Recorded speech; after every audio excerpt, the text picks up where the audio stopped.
If there is one thing I have successfully done, it is find money, mostly through OPM, other people's money. I am Kehr, co-host of the Real Estate Rookie podcast. You can find me on Instagram at Wealth from Rentals. This video is going to give you several ideas of how to get started if you don't have a pile of cash on your mattress. Before I go on, let's put a little disclaimer that you should not over leverage yourself. Have cash reserves and equity in your property. Next, make sure you are subscribed to the channel.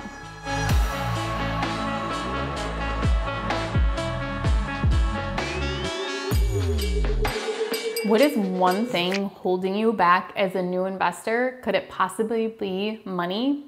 You may need to find a way to get your first deal or even your next deal. I want you to think about any of your current assets. This could be your current home, your retirement accounts, your stock investments.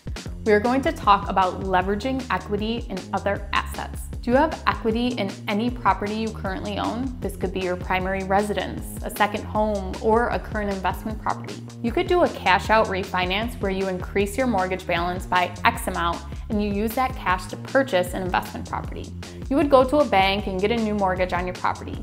The new mortgage would pay off your old mortgage, and any cash above and beyond that amount would be cash available to you that you can invest. You could also open a line of credit. I prefer this because the banks don't charge closing costs. You can only pay interest if you want, and you can pull money off, pay it back, and pull it back off again. Another asset you may be able to tap into as collateral is if you have a brokerage account, a non-retirement account. If you have a brokerage account that's a non-retirement, you can sometimes put a line of credit against that investment account. The interest rate is usually very low since the collateral is your investment account, which is pretty liquid. Your investments could be making you 8% a year, but your line of credit is only charging you 3% a year. I am a big fan of holding index funds for long term and not pulling them out.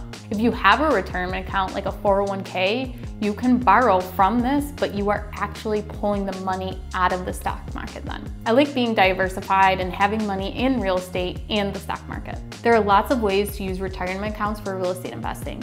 If you have an IRA or plan to open one, do some research on a self-directed IRA.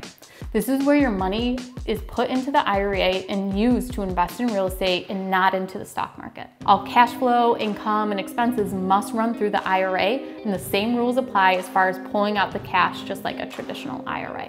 The number two is asking to borrow the money from someone you know. I actually hear a lot of investors tell me that their parents or aunts and uncles loan them money when they first started out or once they gain traction. Set up a note payable where they are paid monthly principal and interest. Make it an opportunity for them. This doesn't mean they have to be an equity partner in your deal.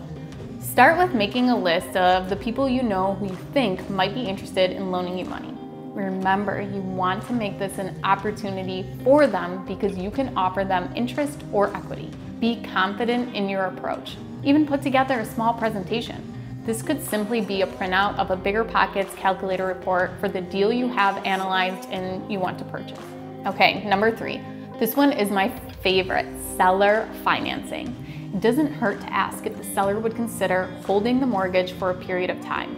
When you purchase the property, you make monthly payments to the seller instead of paying them with a lump sum of cash at purchase or with proceeds from a mortgage. This would give you time to put in some sweat equity to increase the value of the property and refinance. With the refinance money, you would pay the seller back. Most of the times, you will get better terms from a bank than a seller holding the mortgage, and you'll want to refinance within the first couple years. That's not always the case though. It is achievable to get really great terms on seller financing. The great thing about seller financing is that it's negotiable. You and the seller can structure it however you want. An attorney can assist you in drawing up a contract.